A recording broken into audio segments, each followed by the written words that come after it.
Ahsanul hadi hadi Muhammadin sallallahu alaihi wa ala alihi wasallam wa syarrul umuri muhdatsatuha wa kullu muhdatsatin bid'ah wa kullu bid'atin dhalalah wa kullu dhalalatin finnar. Alhamdulillah, kita bersyukur pada Allah Subhanahu wa taala pada hari ini, hari Rabu 25 Zulhijjah 1442 Hijriah, kita dimudahkan oleh Allah Subhanahu wa taala untuk duduk bersama mengkaji kembali kitab Fathul Majid Syarhu Kitab Tauhid yang ditulis oleh Fadilatul Syekh Abdurrahman bin Hasan Al-Syekh rahimahullahu taala. Salawat dan salam semoga selalu Allah berikan kepada Nabi kita Muhammad sallallahu alaihi wa ala alihi wasallam, pada keluarga beliau, para sahabat, serta orang-orang yang mengikuti beliau sampai hari kiamat kelak. Dengan nama-nama Allah yang husna dan sifat-sifatnya yang mulia, kita berdoa, Allahumma inna nas'aluka ilman nafi'an wa rizqan tayyiban wa amalan mutaqabbala. Wahai Allah, sesungguhnya kami memohon kepada Engkau ilmu yang bermanfaat, rezeki yang baik, dan amal yang diterima. Allahumma amin. Ahibati hafizakumullah al-muslimun, afanillah wa iyyakum. Kaum muslimin yang saya cintai karena Allah, para pemirsa Roja TV, para pendengar Radio Roja, dan seluruh kaum muslimin yang mengikuti kajian ini dimanapun berada, semoga Allah Subhanahu wa taala selalu memberikan afiat kepada kita di dunia dan di akhirat. Masih kita membicarakan bab yang pertama yang dibawakan oleh penulis, yaitu bab Kitabut Tauhid, yang mana di dalam bab ini penulis menjelaskan tentang hakikat dari tauhid. Dan kita sudah membaca dalil yang kedua yang dibawakan oleh penulis di dalam bab ini. Kita membaca dalil yang ketiga. Penulis matan Syekhul Islam Muhammad bin Abdul Wahhab bin Sulaiman bin Ali At-Tamimi rahimahullahu taala berkata, wa qawlihi wa'budullaha wa la tusyriku bihi syai'an. Dan firman-Nya Allah Subhanahu wa taala yang berbunyi, yang artinya, dan beribadahlah kalian kepada Allah dan janganlah kalian mensyirikannya dengan sesuatu apapun.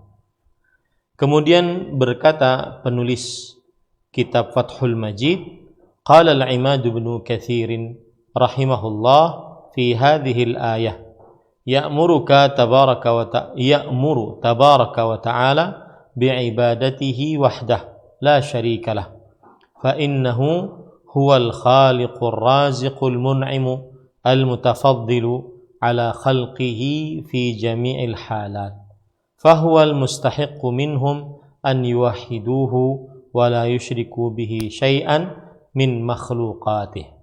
Intaha. Kata penulis kitab Fathul Majid Syekh Abdurrahman bin Hasan Al-Syekh rahimahullahu taala berkata Al-Imad bin Katsir rahimahullah. Ini adalah Imam Ibnu Katsir rahimahullah taala, yang mana beliau mempunyai kitab tafsir, yaitu Tafsirul Qur'anil Azim, atau yang dikenal dengan tafsir Imam Ibnu Katsir. Nah, beliau berkata pada surat An-Nisa ayat 36 ini, Allah Subhanahu wa taala memerintahkan untuk beribadah kepadanya semata, tiada sekutu bagi Allah Subhanahu wa taala. Karena sesungguhnya dialah Allah yang Maha Pencipta, Maha Pemberi rezeki, Maha Pemberi nikmat, yang senantiasa memberikan anugerah atas makhluk-makhluknya dalam setiap keadaan. Maka dialah Allah yang paling berhak dari mereka untuk diibadahi oleh hamba-hambanya, dan tidak disyirikkan Allah dengan sesuatu apapun dari makhluk-makhluknya. Nah, ini ayat ya dijelaskan oleh Imam Ibnu Katsir rahimahullah mengapa hanya Allah Subhanahu wa taala yang paling pantas untuk diibadahi, karena hanya Allah yang Maha Pencipta, Maha Pengatur, Maha Pemberi rezeki, Maha Pemberi anugerah terhadap hamba-hambanya, makhluk-makhluknya. Maka Allah Subhanahu wa taala yang paling pantas untuk diibadahi. Kemudian ahibati hafizakumullahu taala, penulis kitab Fathul Majid beliau juga berkata, wa hadhil ayatu hiya allati tusamma ayatul huquqil asyarah, yang artinya ayat ini surat An-Nisa ayat 36 juga dinamai dengan ayat hak-hak yang 10. Maksudnya di dalam ayat ini terdapat 10 perintah Allah Subhanahu wa taala. Wa fi ba'dhin nusakh al-mu'tamadah min nusakhi hadzal kitab taqdimu hadhihi al-ayati ala ayatil an'am. Wa lihadza qaddamtuha limunasabati kalam Ibnu Mas'ud radhiyallahu anhu al-ati li ayatil an'am liyakuna dzikruhu ba'daha ansab. Dan di dalam sebagian manuskrip yang terpercaya dari kitab tauhid, maka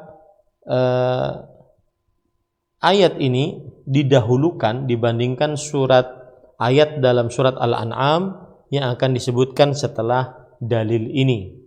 Kenapa? Karena ini sesuai dengan penjelasan Imam Ibnu Qayyim Al-Jauziyah rahimahullahu ta'ala. Taib ahibati hafizakumullahu ta'ala, perhatikan baik-baik tentang ayat ini yang berkaitan dengan kitab tauhid, bahwa di dalam ayat ini menjelaskan tentang hakikat tauhid. Di dalam ayat ini menjelaskan tentang hakikat tauhid. Hakikat tauhid itu kan ada dua, yaitu menetapkan ibadah hanya untuk Allah. Yang kedua, meniadakan peribadatan kepada selain Allah. Sebagaimana yang kita dapati dalam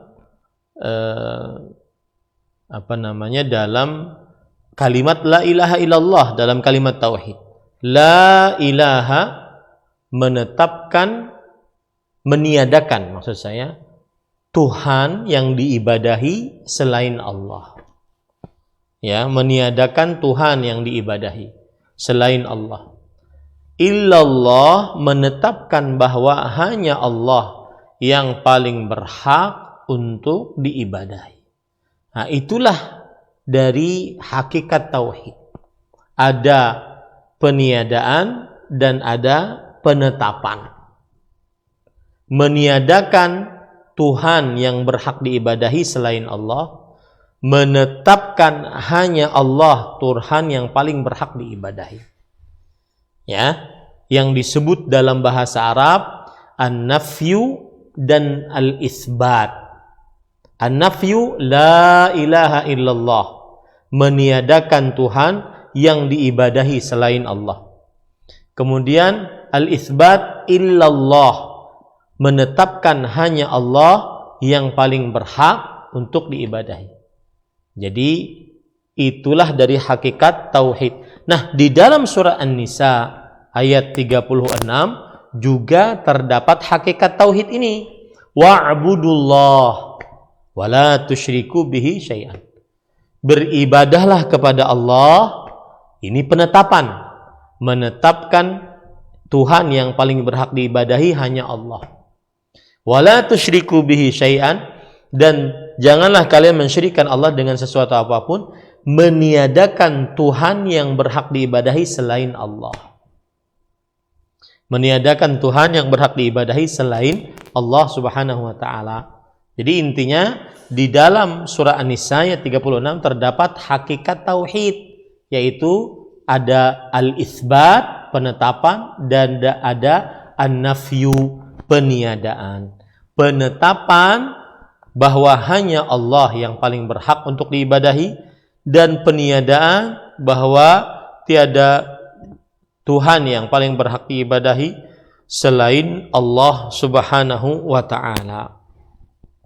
Kemudian ahibati hafizakumullahu ta'ala, yang patut diperhatikan juga dalam ayat ini adalah ketika Allah Subhanahu wa ta'ala berfirman, wala tusyriku bihi syai'an, janganlah kalian mensyirikan Allah dengan sesuatu apapun. Ya, para ulama usul fikih mengatakan anna nafya idza tasallata 'ala nakirah fa innahu yufidul umum. Bahwa peniadaan jika setelahnya itu kata nakirah, kata yang belum jelas penentuan siapa dan apanya, maka ini memberikan faedah keumuman.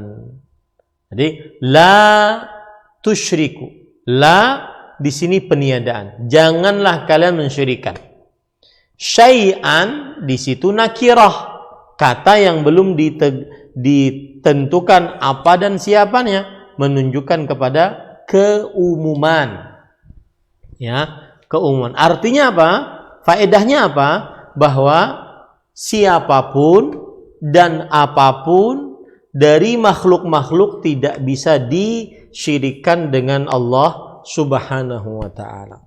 Siapapun dan apapun dari makhluk-makhluk tidak bisa disyirikkan dengan Allah Subhanahu wa ta'ala. Makanya ayat ini menunjukkan kepada an-nahyu an jami'i anwa'ish syirk, larangan terhadap segala macam kesyirikan. Larangan terhadap segala macam kesyirikan. Ini para ikhwah yang dirahmati oleh Allah Subhanahu wa taala. Taib, itu adalah dalil yang ketiga yang dibawakan oleh penulis, yaitu surat An-Nisa ayat 36, dan di dalamnya terdapat penjelasan tentang hakikat tauhid, yaitu di dalamnya ada peniadaan dan penetapan. La ilaha an-nafyu, peniadaan, illallah, penetapan, hanya Allah Tuhan yang paling berhak untuk diibadahi. Ya, wa'budullah, beribadalah kepada Allah. Wala tusyriku bihi syai'an, dan janganlah kalian mensyirikan Allah dengan sesuatu apapun. Ya, wa'budullah, itsbat, penetapan, hanya Allah yang paling berhak untuk diibadahi. Wala tusyriku bihi syai'an, peniadaan, tiada yang paling berhak diibadahi kecuali Allah Subhanahu wa ta'ala. Baik. Kemudian ahibati hafizakumullahu ta'ala, wa qawlihi qul ta'alau atlu ma harrama rabbukum alaikum alla tusyriku bihi syai'an wa bil walidaini ihsana wa la taqtulu awladakum min imlaq nahnu narzuqukum wa iyyahum wa la taqrabul fawahisha ma dhahara minha wa ma batan wa la taqtulun nafsa allati harrama Allah illa bil haqq dzalikum wasaqum bihi la'allakum ta'qilun wa la taqrabu mal yatimi illa billati hiya ahsanu hatta yablugha ashuddah wa awful kaila wal mizana bil qist la nukallifu nafsan illa wus'aha wa idza qultum fa'dilu walau kana dha qurba wa bi ahdillahi awfu dzalikum wasaqum bihi la'allakum tadhakkarun wa anna hadha sirati mustaqiman fattabi'uhu wa la tattabi'u subula fatafarraq bikum an sabilihi dzalikum wasaqum bihi la'allakum tattaqun. Kemudian penulis membawakan dalil yang keempat di dalam kitab tauhid atau di dalam bab yang pertama. yaitu surat Al-An'am ayat 151, 153 sampai 153. Saya bacakan artinya dan firman Allah Subhanahu wa taala yang artinya, katakanlah wahai Muhammad sallallahu alaihi wa ala alihi wasallam, kemarilah kalian wahai ahli kitab. Mari aku bacakan apa yang Allah Subhanahu wa taala telah haramkan atas kalian. Mari aku bacakan apa yang telah haramkan Tuhan kalian atas kalian. Alla tusyriku bihi syai'an. Janganlah kalian mensyirikkannya dengan sesuatu apapun. Wabil walidaini ihsana, dan berbaktilah kepada kedua orang tua dengan sebenar-benar bakti. Wala taqtulu auladakum min imlaq, dan janganlah bunuh anak-anak kalian karena miskin. Kami yang akan memberikan rezeki kepada kalian dan kepada mereka. Dan janganlah kalian mendekati perbuatan-perbuatan keji yang nampak darinya ataupun yang tersembunyi. Dan janganlah kalian membunuh jiwa yang telah Allah Subhanahu wa taala haramkan kecuali dengan kebenaran. Itu adalah wasiat yang telah Allah wasiatkan dengannya kepada kalian agar kalian berfikir. Dan janganlah kalian mendekati harta anak yatim kecuali dengan sesuatu yang lebih baik sampai anak yatim tersebut baligh. Dan sempurnakanlah timbangan dan takaran dengan adil. Dan janganlah kalian dan kami tidak membebani seseorang kecuali dengan kesanggupannya. Jika kalian berkata, maka berkatalah yang adil meskipun terhadap ke para kerabat, dan terhadap janji-janji Allah tunaikanlah.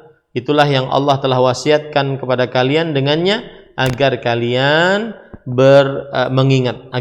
mengingat.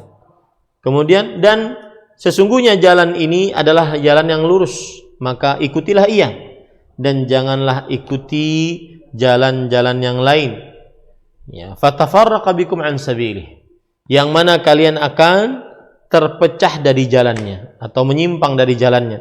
Itulah yang Allah Subhanahu wa taala wasiatkan kepada kalian dengannya agar kalian bertakwa. Ya, ini ayat yang keempat yang dibawakan oleh penulis. Kita baca apa yang disebutkan oleh penulis kitab Fathul Majid. Qala al-Imad ibn Katsir rahimahullah, yaqulu ta'ala li nabiyhi wa rasulihi Muhammadin sallallahu alaihi wasallam, qul li haula'il musyrikin alladhina 'abadu ghayra Allah wa harramu ma razaqahumullah ta'alu ay halummu wa aqbilu utlu ay aqussu 'alaikum wa ukhbirukum ma harrama rabbukum 'alaikum haqqan la takharrusan wala dhannan bal wahyan minhu wa amran min indih alla tusyriku bihi syai'an wa ka'anna fil kalami mahdhufan dalla alaihi siyaq wa taqdiruhu wa awsaakum wa lihadza qala fi akhir ayat dzalikum wasaakum bihi, yang artinya Al-Imam Ibnu Katsir rahimahullahu taala berkata, lihat ini Asy-Syaikh Abdurrahman bin Hasan Al-Syekh penulis kitab Fathul Majid senantiasa mengambil penjelasan tafsir dari para ulama, yaitu dari Imam Ibnu Katsir rahimahullahu taala. Ya, dari Imam Ibnu Katsir rahimahullahu taala. Kemudian ahibati hafizakumullahu taala,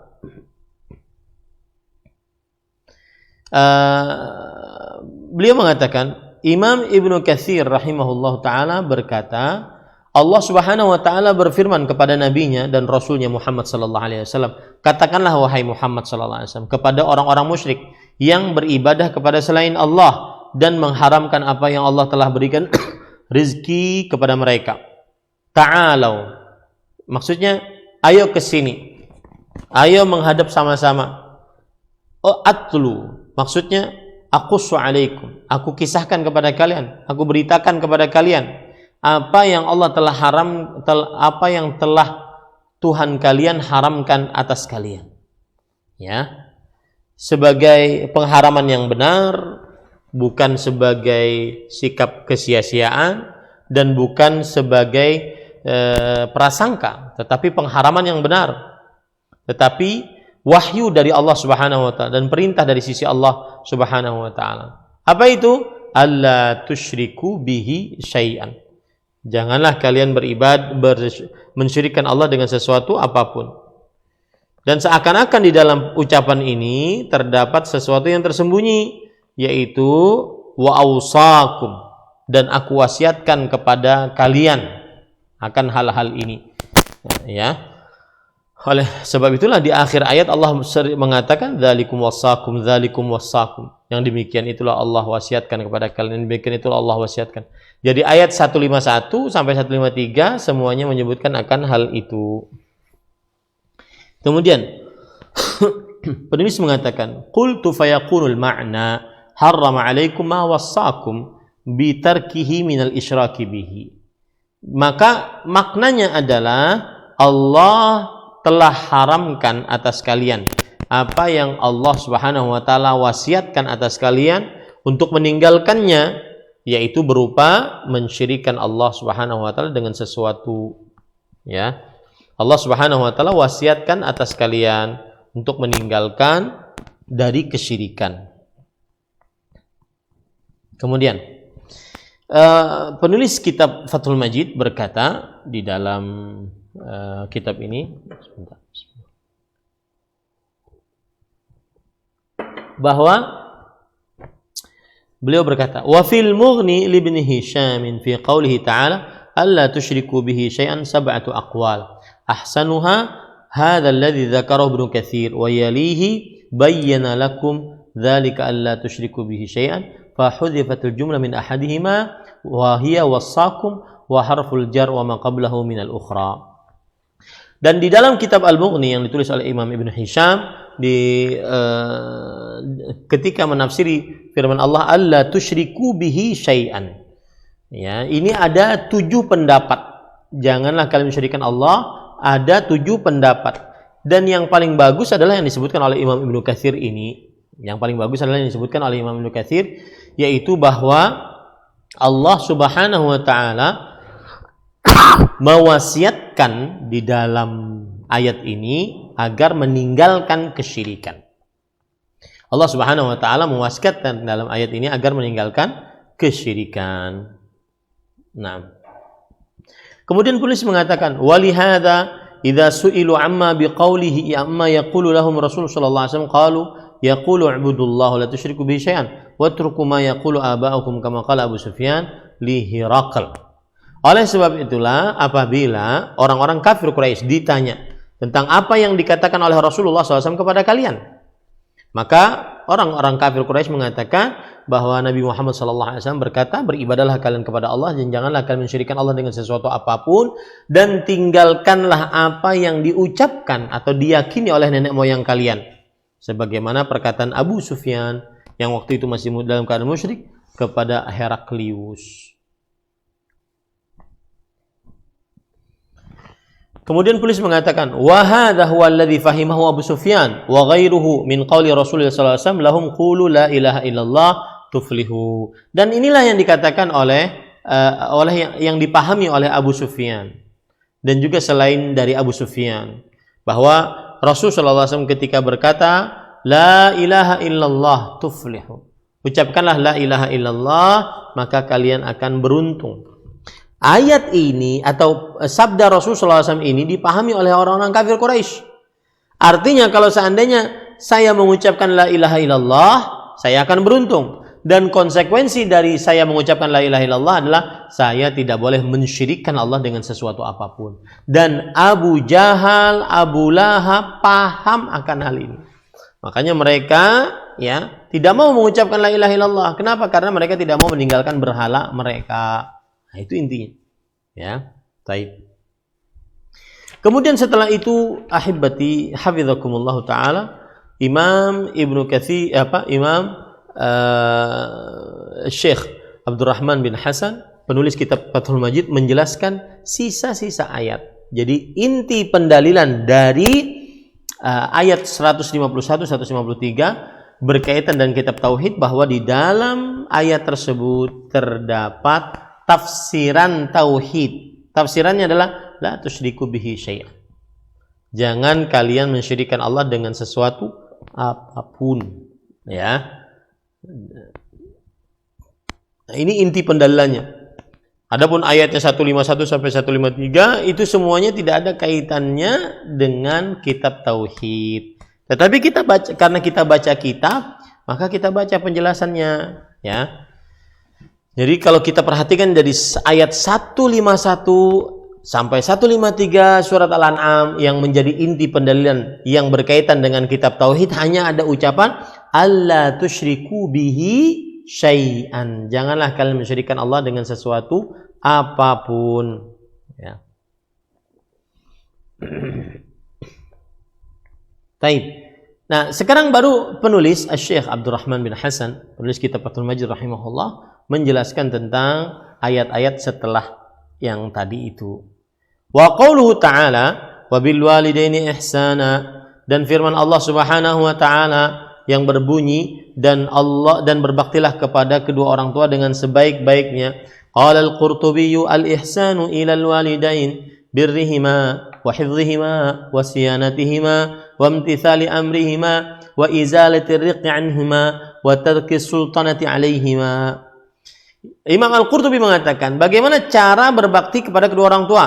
Yang pertama, berbuat baik kepada kedua orang tua, menjaga kedua orang tua, mengurus kedua orang tua, mengerjakan perintah kedua orang tua, menghilangkan perbudakan dari kedua orang tua, meninggalkan kekuasaan ataupun tidak menguasai mereka, ya.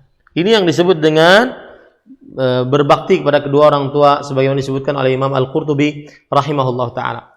Kemudian beliau mengatakan wa ihsanan nusiba 'ala al-masdariyah wa nasibuhu fi'lun min lafzihi taqdiru ahsinu bil walidaini ihsana. Dan ihsanan adalah mansub. Beliau ini dalam keadaan mansub karena dia masdar, dan yang menasabnya adalah sebuah fi'il dari lafadz mansubnya tersebut. Maka seakan-akan Allah Subhanahu wa taala berfirman wa ahsinu bil walidaini ihsana, dan berbuat baiklah kepada kedua orang tua dengan sebaik-baiknya. Naam. Kemudian lanjutan dari ayat kan 151 sampai 153 surat Al-An'am. Lanjutan dari ayat wala taqtulu auladakum min imlaq nahnu narzuqukum wa iyyahum. Dan janganlah kalian membunuh anak-anak kalian karena miskin. Ini larangan dari Allah untuk membunuh anak karena ada kemiskinan dari orang tua. Kami yang akan memberikan rezeki kepada kalian dan kepada anak-anak kalian. Nah, kemudian penulis kitab Fathul Majid mengatakan al-imlaq al-faqr ay la ta'idu banatikum khasyatal 'ailah wal faqr fa inni raziqukum wa iyyahum wa kana minhum man yaf'alu dzalika bidzukur khasyatal faqr dzakarahu al-Qurtubi. Ketika disebutkan tadi dalam ayat min imlaq, janganlah kalian membunuh anak-anak kalian karena imlaq. Imlaq artinya adalah kefakiran, kemiskinan. Maksudnya adalah jangan kalian kubur anak-anak perempuan kalian karena takut miskin, takut sengsara. Ya, sesungguhnya Allah lah yang memberikan rezeki kepada kalian orang tua dan kepada anak-anak yang meninggal. Kemudian penulis mengatakan karena sebagian orang-orang musyrik mereka ada yang membunuh, ngubur hidup-hidup anak-anak perempuan, begitu juga anak laki-laki, ya, karena takut miskin, ya, sebagaimana disebutkan oleh Imam Al-Qurtubi rahimahullahu taala.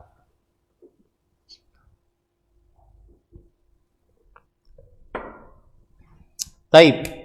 Kemudian penulis kitab Fathul Majid Syekh Abdurrahman bin Hasan hafizahullah rahimahullah taala berkata lagi, wa fi sahihain an Ibnu Mas'ud radhiyallahu anhu qultu ya Rasulullah yulzam bi'azam qala an taj'ala lillahi niddan wa huwa khalaqak thumma qala thumma ayyun qala an taqtula waladaka khasyata an ya'kula ma'ak قال ثم أي قال أن تزاني خليلة جارك فأنزل الله تصديق قول النبي صلى الله عليه وسلم والذين لا يدعون مع الله إلها آخر ولا يقتلون النفس التي حرم الله إلا بالحق ولا يزنون ومن يفعل ذلك يلقى أثاما يضاعف له العذاب يوم القيامة ويخلد فيه مهانا إلا من تاب وآمن وعمل عملا صالحا فأولئك يبدل الله سيئاتهم حسنات وكان الله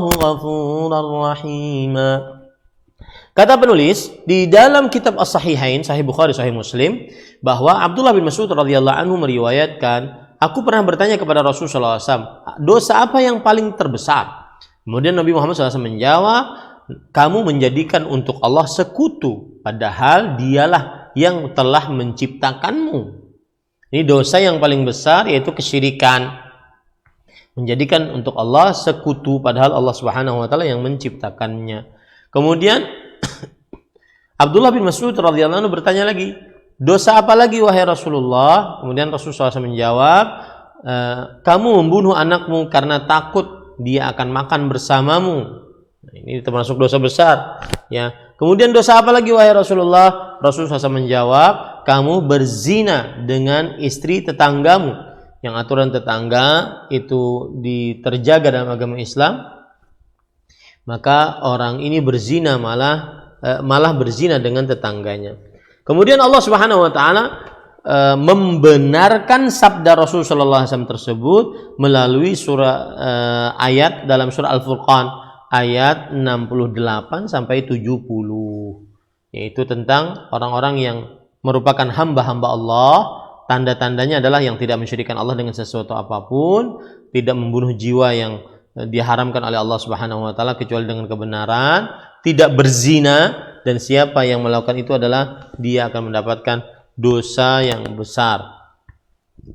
Dilipatkan untuknya siksa pada hari kiamat dan dikekalkan dia di dalamnya dengan hina. Kecuali orang yang bertaubat, beriman, beramal saleh, maka merekalah orang-orang yang digantikan oleh Allah keburukan mereka dengan kebaikan, dan Allah Subhanahu wa Ta'ala Maha Pengampun dan Penyayang. Nah, ini dalil tentang penjelasan pada ayat yang tadi surat Al-An'am ayat 151 153. Kemudian penulis mengatakan wa qauluhu wa la taqrabul fawahisha ma dhahara minha wa ma batan. Dan firman Allah yang berbunyi, dan janganlah kalian mendekati al-fawahish, yang nampak darinya ataupun yang tersembunyi. Imam Ibnu Atiyah rahimahullah ta'ala berkata, nahyun amun an jami'i anwa'il fawahishi wahyal ma'asi. Yang artinya, Ibnu Atiyah berkata, dia adalah larangan yang umum dari seluruh macam-macam al-fawahish, macam-macam kekejian, dan kekejian yang dimaksud adalah maksiat. Kekejian yang dimaksud adalah maksiat. Dan wa dhahara wa batana halatani tastafiyani aqsam ma ja'alata lahu minal asya. Baik yang nampak ataupun yang tersembunyi, dua keadaan yang senantiasa harus selalu dikerjakan apa yang telah diperintahkan. Meskipun dalam keadaan nampak ataupun keadaan tersembunyi, tetaplah seseorang jangan melakukan hal-hal yang diharamkan. Nah, kemudian penulis mengatakan wa qauluhu wa la taqtulun nafsal lati harramallahu illa bil haqq. Dan janganlah kalian membunuh jiwa yang telah Allah haramkan kecuali dengan kebenaran. Ini termasuk perintah yang ada di dalam surah Al-An'am ayat 151 sampai 153. Haramnya membunuh jiwa tanpa kebenaran. Fi sahihain, di dalam kitab sahihain, Sahih Bukhari, Sahih Muslim, An Ibnu Mas'ud radhiyallahu anhu marfu'an qala Rasulullah sallallahu alaihi wa alihi wasallam la yahillu damu imri'in muslimin illa bi ihda thalath الثيب الزاني والنفس بالنفس والتارك لنبيه والمفارق للجماعة. رواه البخاري ومسلم. Dari Ibnu Mas'ud radhiyallahu anhu secara marfu' beliau berkata, Rasulullah SAW bersabda, tidak halal darah seorang muslim kecuali dengan salah satu dari 3 perkara. Yang pertama, orang yang sudah menikah dan dia berzina. Yang kedua, nyawa, dibayar nyawa. Yang ketiga, orang yang meninggalkan agamanya, yang memisahkan diri dari kesatuan kaum muslimin. Hadis riwayat Bukhari dan Muslim. Ini menunjukkan haramnya membunuh seseorang tanpa kebenaran.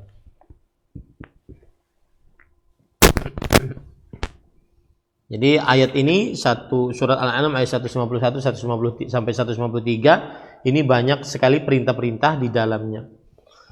Kemudian penulis mengatakan wa qauluhu dzalikum wasaqum bihi la'allakum ta'qilun, dan firman-Nya yang berbunyi, demikianlah Allah telah mewasiatkan kepada kalian dengannya agar kalian berfikir.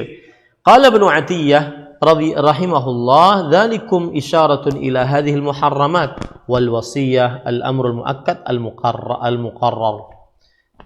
Imam Ibnu Atiyah rahimahullah mengatakan yang demikian itu adalah isyarat kepada hal-hal yang diharamkan tersebut. Dan maksud daripada wasiat adalah perintah yang sangat ditekankan dan ditetapkan. Perintah yang sangat ditekankan dan ditetapkan. Kemudian juga wa fi qaulihi la'allakum ta'qilun, dan di dalam firman Allah Subhanahu wa taala la'allakum ta'qilun, agar kalian berfikir. Kata penulis kitab Fathul Majid, la'alla lit-ta'lil ay inna Allah ta'ala wassana bi hadhil wasaya li na'qilaha anhu wa na'mala biha. La'alla dalam ayat ini la'allakum ta'qilun itu adalah untuk sebab, yakni maksudnya adalah sesungguhnya Allah Subhanahu wa taala memberikan wasiat kepada kita dengan wasiat-wasiat ini agar supaya kita memahaminya dan akhirnya mengamalkannya. Naam. Kemudian penulis kitab Fathul Majid mengatakan wa fi tafsir at-Tabari al-Hanafi dzakara awalan ta'qilun thumma tadhakkarun thumma tattaqun li'annahum idza 'aqilu atau 'aqalu tadhakkaru wa khafu wattaqu. Di dalam ayat tadi 151 ada kata-kata ta'qilun. 152 ada kata-kata tadhakkarun. 153 ada kata-kata tattaqun. Maka maksudnya adalah karena kalau orang memahami maka dia akan ingat dan kemudian dia akan takut lalu dia bertakwa kepada Allah. Ini mata rantai yang sangat kuat. Ya, memahami apa itu yang ada dalam perintah dalam Al-Qur'an atau hadis Rasulullah SAW. Kemudian yang kedua, mengingat, menghafalnya. Kemudian yang ketiga, mengerjakannya dengan takut dan bertakwa kepada Allah Subhanahu wa ta'ala. Nah, kemudian penulis mengatakan wa qawluhu wa la taqrabu mal yatim illa billati hiya ahsanu hatta yablugha ashuddah. Qala Ibnu Atiyah rahimahullah, hadza nahyun 'amun min 'anil qurbi alladhi ya'ummu wujuhan nas wujuhu tasarruf wa fihi saddu adh-dhari'ah thumma istuthniya ma yuhsinu wa huwa as-sa'yu fi namaihi. Qala Mujahidun allati hiya ahsan ay isyaratan fihi. Artinya Allah berfirman, dan janganlah kalian mendekati harta anak yatim kecuali yang dengan sikap yang baik sampai mereka baligh. Ya. Nah, Imam Ibnu Atiyah rahimahullah menjelaskan akan hal ini sebagaimana disebutkan di dalam kitab tafsir Ibnu Atiyah atau Al-Muharrar al-Wajiz. Beliau menjelaskan ini adalah larangan yang umum untuk mendekati yang mencakup seluruh bersikap di dalam apa namanya, di dalam uang si anak yatim tersebut. Ya, jadi kalau seseorang mempunyai anak yatim, maka pengurus anak yatim jangan mendekat-dekat terhadap anak yatim. Jangan mendekat-dekat terhadap harta anak yatim, itu maksud saya. Ya, pengurus harta anak yatim. Kemudian juga di dalam ayat ini terdapat penutupan pintu untuk sarana yang diharamkan. Ya, sarana yang diharamkan. Kemudian setelah itu Allah Subhanahu wa taala memberikan pengecualian.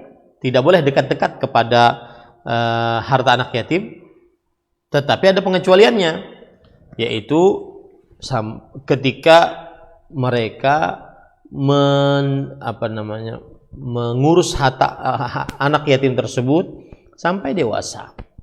Ya, sampai dewasa. Maka di situ boleh pengurusnya untuk mengambil upah darinya tanpa berlebih-lebihan. Nah,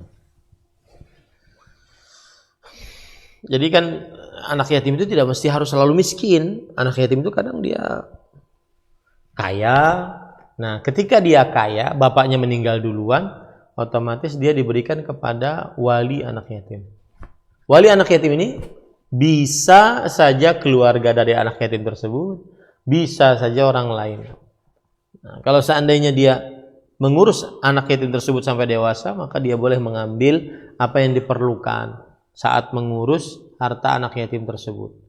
Wallahu a'lam. Kemudian ahibati hafizakumullah taala, penulis mengatakan wa fi qawli hatta yablugha ashuddah qala Malikun wa ghairuhu wa huwa ar-rushd wa zawalus safah minal bulugh wa ruwiya nahu hadha an Zaid bin Aslam والشعبي وربيعة وغيرهم. Imam Malik dan selainnya mengatakan ketika Allah berfirman hatta yablugha ashuddah, dan tunggulah sampai si anak yatim ini baligh, sampai baligh. Maka baligh yang dimaksud adalah ar-rushd. Ya. Baligh yang dimaksud adalah ar-rushd. Ar-rushd artinya hilang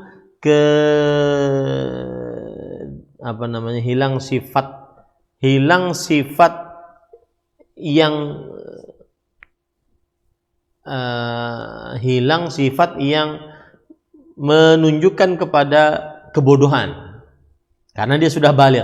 Artinya gini, saya punya uang 50 juta.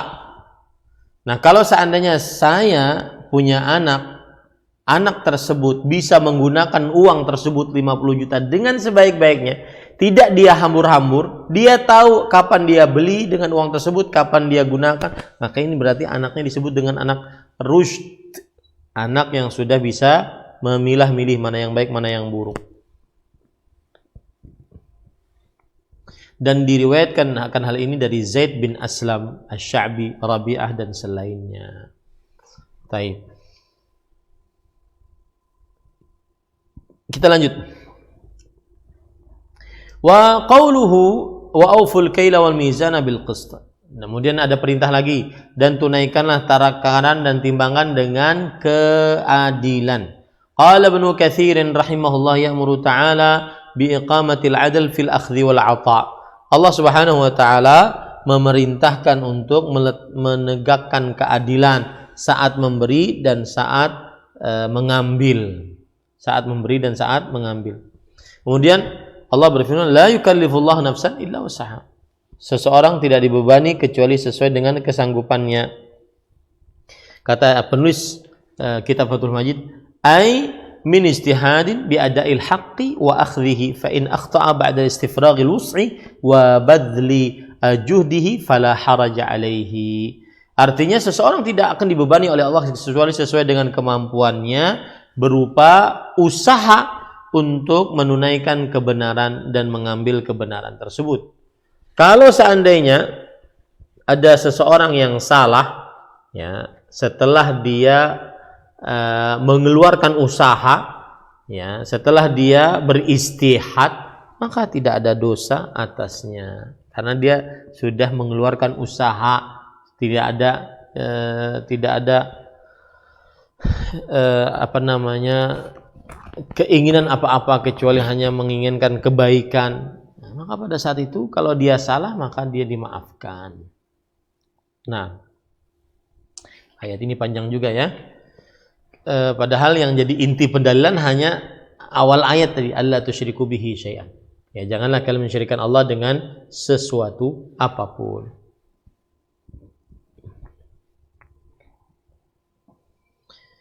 La ilaha illallah. Taib. Para ikhwah yang dirahmati oleh Allah Subhanahu wa taala, kemudian penulis mengatakan, wa qawluhu wa idza qultum fa'dilu walau kana dza qurba. Hadza amrun bil adli fil qawli wal fi'li 'ala al-qaribi wal ba'id. Dan firman Allah yang berbunyi, dan jika kalian berucap, maksudnya adalah bersaksi, maka bersaksilah dengan keadilan meskipun terhadap kerabat.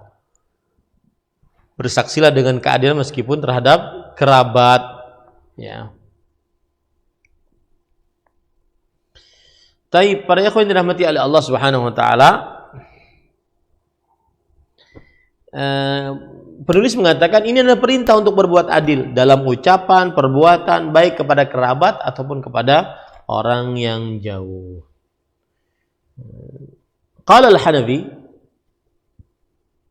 al-'adlu fil qawli fi haqqil wali wal 'aduwi la yataghayyar fil ridha'i wal ghadab bal yakunu 'ala al-haqq wa idza kana dha qurba fala yamilu ila al-habibi wal qarib wa la yajrimannakum shana'anu qaumin 'ala alla ta'dilu i'dilu huwa aqrabu lit-taqwa. Al-Hanafi, yaitu mazhab Hanafi, berkata keadilan di dalam ucapan pada keadaan orang yang dekat dengan kita ataupun pada musuh, ya. Jadi kita tidak boleh kalau seandainya musuh kemudian kita bersaksi dengan kesaksian yang zalim, nggak boleh. Kalau seandainya kepada kerabat kita bersaksi dengan kesaksian yang palsu agar kerabat tersebut terlepas, nah ini nggak boleh. Tidak berubah, baik dalam keadaan marah, dalam keadaan senang, tetap tidak berubah, ya. Tidak berubah, baik dalam keadaan marah atau dalam keadaan senang, tidak berubah. Akan tetapi tetap di atas kebenaran, meskipun terhadap kerabat, maka dia tidak condong kepada yang dia cintai ataupun kepada kerabat, tetap saja. Sebagaimana firman Allah dalam surat Al-Maidah ayat 8, dan janganlah kemarahan kalian menyebabkan kalian tidak berbuat adil kepada suatu kaum. Berbuat adillah, karena berbuat adil lebih dekat kepada ketakwaan. Jadi meskipun kita bersaksi atas kerabat kita, yang mana kerabat kita ini melakukan kesalahan, maka kita bersaksilah dengan keaslian, keadaan yang nyata. Kalau seandainya yang kita bersaksi atasnya adalah orang-orang yang bukan kerabat kita, maka pada saat itu tetaplah kita berbuat saksi yang benar, yang jujur, tidak boleh menjerumuskan orang-orang yang kita berikan saksi dan dia bukan termasuk keluarga kita. Nah, kemudian penulis mengatakan, wa qawluhu wa bi ahdillahi awfu. Qala Ibnu Jaririn wa bi wasiyatillahi ta'ala allati wassakum biha fa'awfu. Wa ifa'u dzalik bi an yuti'uhu bima amarahum bih wa nahahum an wa an ya'malu bi kitabih wa sunnati rasulih sallallahu alaihi wasallam. Dzalika huwal wafa'u bil ahdillah. Wa kadza qala ghairuhu. Qal wa qawluhu dzalikum wassakum bihi la'allakum tadhakkarun tatta'izun wa tantahuna amma kuntum fihi. Dan Allah berfirman, dan dengan janji Allah hendaknya kalian selalu menepatinya. Imam Ibnu Jarir At-Tabari, Imamul Mufassir, mengatakan, dengan wasiat Allah yang Allah wasiatkan kalian dengannya, maka tunaikanlah. Dan penunaian akan hal itu yaitu dengan mengerjakan apa yang diperintahkan oleh Allah dan menjauhi apa yang dilarang oleh Allah Subhanahu wa taala, dan mengamalkan Al-Qur'an dan sunnah Rasul sallallahu alaihi wasallam. Itulah penunaian terhadap janji-janji Allah. Jadi di situ ada dua, penunaian terhadap janji Allah. Yang pertama yaitu mentaati apa yang Allah Subhanahu wa taala perintahkan, yang kedua menjauhi apa yang Allah Subhanahu wa taala larang dan mengamalkan konsekuensi dari tauhid. Kemudian di akhir ayat Allah mengatakan, demikianlah Allah wasiatkan kepada kalian agar kalian tadzakkarun. Tadzakkarun maksudnya adalah mengambil pelajaran dengannya. Dan maksudnya juga adalah menghentikan apa yang kalian ada di dalamnya. Nah, ini. Nah, kemudian penulis mengatakan wa qauluhu wa anna hadza sirati mustaqiman fattabi'uhu wa la tattabi'us subula fatafarraqu bikum an sabili. Dan firman Allah yang artinya, dan inilah jalanku yang lurus maka ikutilah ia, dan janganlah kalian mengikuti jalan-jalan lainnya maka kalian akan terpisah dari jalannya. Qala al-Qurtubi, Imam al-Qurtubi rahimahullah taala berkata, hadhihi ayatun 'azimatun atafaha ala ma taqaddam fa innahu nahyun wa amrun wa hadharun an ittiba'i ghairi sabilihi ma bayyanathu al-ahadits as-sahihah wal aqawilus salaf ma bayyanathu al-ahadits as-sahihatu wa aqawilus salaf wa anna fi mawdhi'i nasab ay atluwa ala anna hadha sirati ويجوز عن الفراء والكسائي ويجوز أن يكون خفضا أي وصاكم به وبأن هذا صراطي, yang artinya inilah jalanku yang lurus maka ikutilah, dan janganlah kalian berpecah dari dan janganlah kalian mengikuti jalan-jalan yang lain, niscaya kalian akan terpecah dengannya dari jalan yang lurus ini. Imam Al-Qurtubi, ulama Islam abad ke-7 Hijriah, mengatakan ayat ini adalah ayat yang agung. Allah Subhanahu wa taala menggandengkan dengan apa yang sebelumnya, yaitu 151, 152. Bahwa di dalam ayat ini terdapat perintah, larangan dan peringatan dari mengikuti selain jalan Rasulullah sallallahu alaihi wasallam dalam hadis-hadis yang sahih. Kemudian juga perkataan-perkataan para ulama salafus saleh, ya. Dan kemudian Allah Subhanahu wa taala mengatakan bahwa ketika Allah berfirman wa anna hadza siratal mustaqim, yang benar adalah wa anna pakai hamzah di atas alif, ya. Ini disebutkan secara mansub, yaitu secara mansub. Dan maksudnya adalah aku bacakan bahwa ini adalah jalanku yang lurus. Sedangkan Imam Al-Fara dan Al-Kisai mengatakan boleh dengan khafd, yaitu dengan dengan berharokat kasrah. Jadi boleh anna, boleh inna, anna, inna. Dan sama maknanya secara bahasa Indonesia sama saja. Dan sirat at-tariqul ladzi huwa dinul Islam. Ketika Allah berfirman anna hadza sirati mustaqima, inilah jalanku. Nah, maka jalanku yang dimaksud ini adalah jalan yang dia adalah agama Islam. Mustaqiman artinya adalah yang lurus, ya, yang lurus. Kata penulis nusiba 'alal hal wa ma'nahu mustawiyan qayyiman la wijaja fihi. Mustaqiman artinya adalah dikasih harakat mustaqiman dalam keadaan mansub karena dia adalah hal, keadaan, dan maknanya adalah mustawiyan, yaitu sama, qayyiman, tegak, tidak ada bengkok, tidak ada jalan, tidak ada jalan yang berliuk-liuk, ya. Kemudian penulis mengatakan fa amara bittiba'i tariqihi alladhi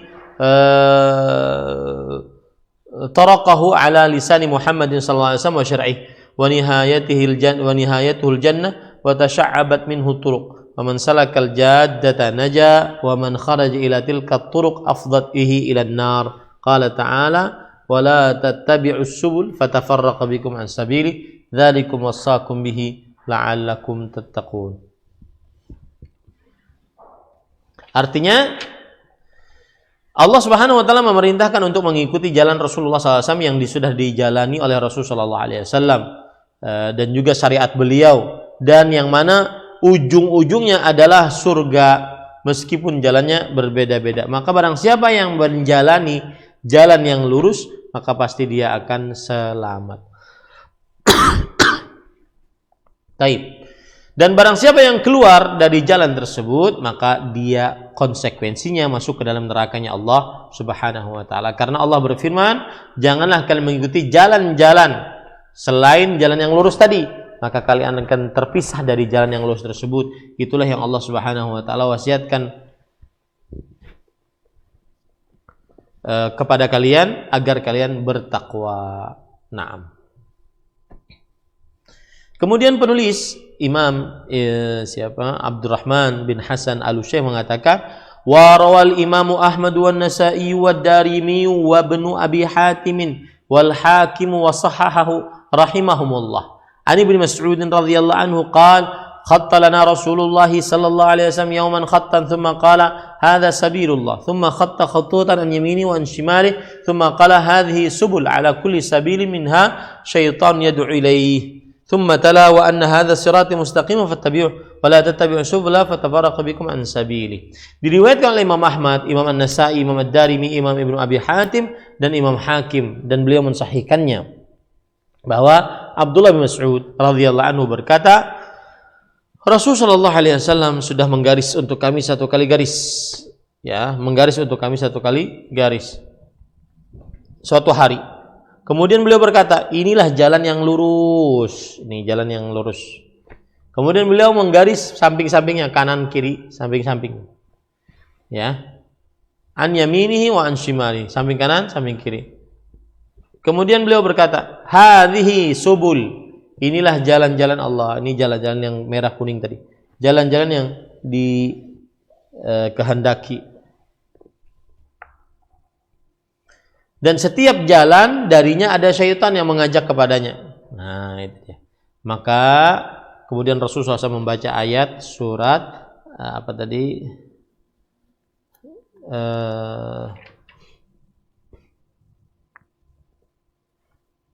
Yang berbunyi wa anna hadza sirati mustaqiman fattabi'u, dan inilah jalanku yang lurus, maka ikutilah, dan janganlah kalian mengikuti jalan-jalan lain, kalian akan terpisah dari jalan yang lurus tersebut. Nah, sekali lagi ini penjelasan semuanya tentang ayat Al-An'am 151 sampai 153. Ya, dan tidak ada urusannya dengan tauhid. Ya, urusannya dengan tauhid hanya awal ayat, yaitu alla tusyriku bihi syai'an. Nah, kemudian penulis mengatakan qala Ibnul Qayyim rahimahullah wal nadhkur fi as-siratil mustaqim qawlan wajizan فإن الناس قد تنوعت عباراتهم عنه بحسب صفاته ومتعلقاته وحقيقته شيء واحد. Imam Al-Qayyim mengatakan, dan mari kita sebutkan tentang jalan yang lurus, yaitu ucapan yang ringkas, karena sesungguhnya manusia telah bermacam-macam pendapatnya tentang sifat jalan yang lurus, kemudian ketergantungan terhadap jalan yang lurus, kemudian kesediaan hakikat dari jalan yang lurus tersebut hanya satu. Hakikat dari jalan yang lurus tersebut hanya satu. Wa huwa tariqul Allah alladzi nasabahu li'ibadi musilan lahum ilaihi. Jalan yang lurus tersebut adalah jalan Allah yang Allah telah tegakkan, berikan untuk hamba-hambanya, yang menghantarkannya kepada Allah Subhanahu wa taala. Wala tariqa ilaihi siwahu, dan tidak ada jalan yang lurus kepada Allah kecuali jalan yang sudah disebutkan tadi. Balit turuqu kulluha masdudatun alal khalqi illa tariquhu alladhi nasabahu ala al-sunni risli. Akan tetapi jalan-jalan seluruhnya adalah tertutup atas makhluk kecuali jalan yang diletakkan oleh Rasulullah sallallahu alaihi wasallam. Wa ja'alahu musilan li'ibadatillah wa ifraduhu bil ibadat, dan jalan tersebutlah yang dijadikan oleh Allah untuk menyampaikan, untuk beribadah kepada Allah Subhanahu wa taala. Dan itulah jalan tauhid, yaitu jalan untuk menjadikan Allah satu-satunya yang paling berhak untuk diibadahi. Wa ifradu ar-rusulihi bit ta'ah, dan menjadikan Rasul sallallahu alaihi wasallam sebagai satu-satunya yang ditaati. Fala yusyriku bihi ahadan fi ibadatihi, maka janganlah seseorang mensyirikkan Allah di dalam ibadahnya. Wala yusyriku bi rasuli ahadan fi ta'ati, dan janganlah seseorang mensyirikkan Allah dalam ketaatan kepada Rasulullah sallallahu alaihi wasallam. Fa yujarradut tauhid, maka dengan begitulah tauhid akan ditetapkan. Wa yujarradu mutaba'atur Rasul sallallahu alaihi wasallam, dan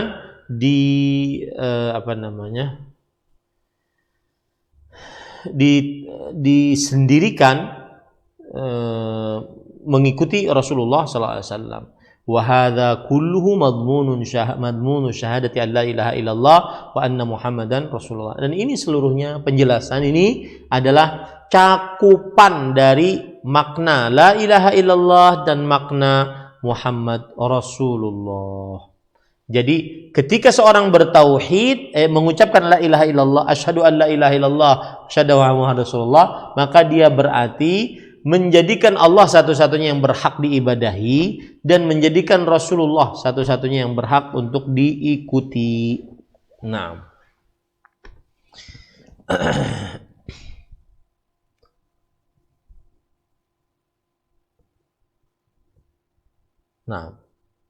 sedikit lagi. Kemudian penulis mengatakan, fa ayyu syai'in fussira bihi siratal mustaqim fa huwa dakhilun fi hadzainil aslain. Maka dengan apa saja ditafsiri jalan yang lurus, maka masuk ke dalam dua pokok ini, asyhadu an la ilaha illallah wa asyhadu anna Muhammadan Rasulullah. Ya. Maksudnya ini. Kemudian ahibati hafizakumullah taala,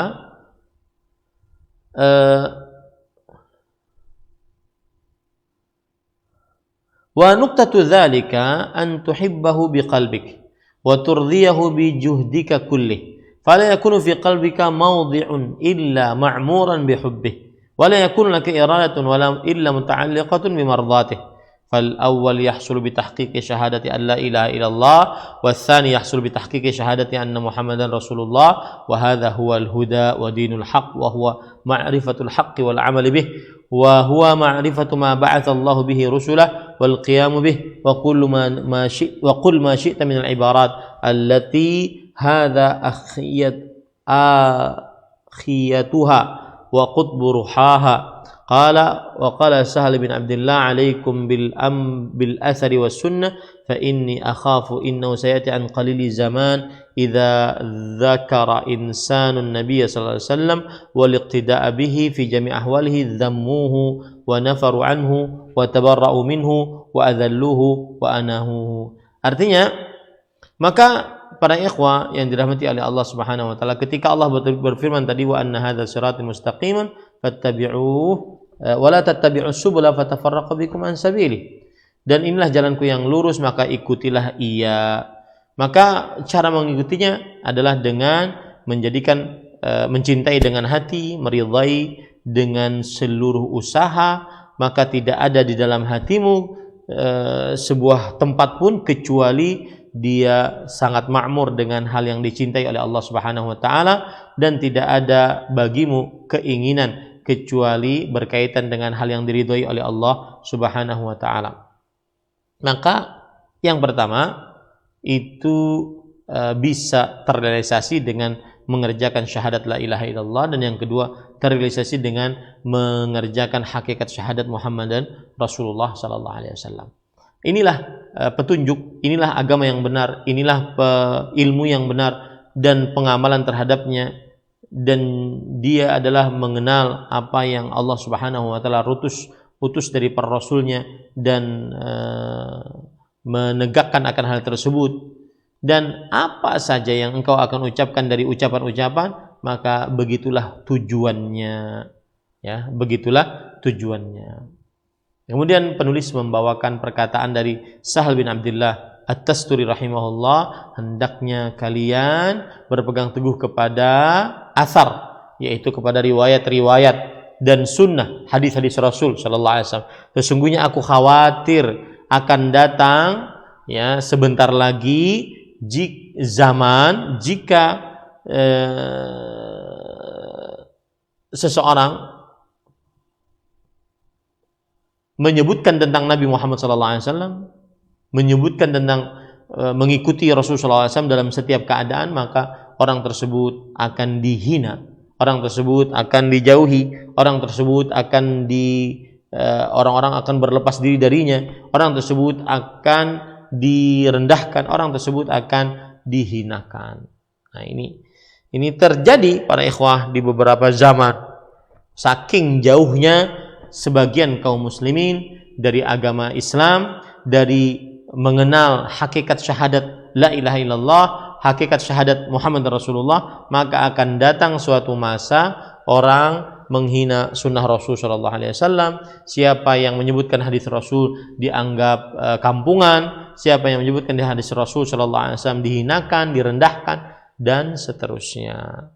Ya, nah ini. Tapi sebagaimana sudah saya sebutkan, para ikhwan yang dirahmati oleh Allah, dalil yang keempat ini surat Al-An'am ayat 151, 153, maksudnya adalah dalil tentang hakikat tauhid, yaitu ada pada kata alla tusyriku bihi syai'an. Janganlah kalian mensyirikkan Allah Subhanahu wa taala dengan sesuatu apapun.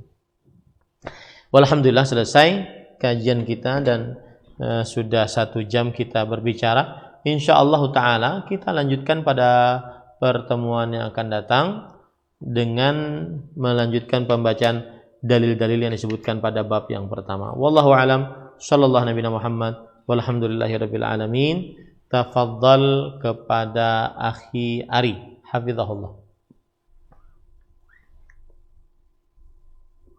Jazakallahu khairan. Terima kasih Ustaz atas waktu serta kesempatan yang Ustaz berikan untuk kembali menyampaikan pelajaran serta membimbing kita di kesempatan Rabu pagi hari ini. Semoga pertemuan diberkahi Allah, dimudahkan untuk mendapatkan ilmu yang bermanfaat. Selanjutnya kami berikan kesempatan bagi pemerhati roja yang bertanya seputar pembahasan ini di layanan telepon 0218236543. Sebutkan nama Anda dan dari mana Anda berasal. Pada pesan singkatnya di 0819896543. Saya berikan kesempatan yang pertama, silahkan telepon. Halo. Assalamualaikum. Waalaikumsalam warahmatullahi wabarakatuh. Dengan siapa Ibu, di mana? Diana di situ Bondo. Silakan langsung saja pertanyaannya.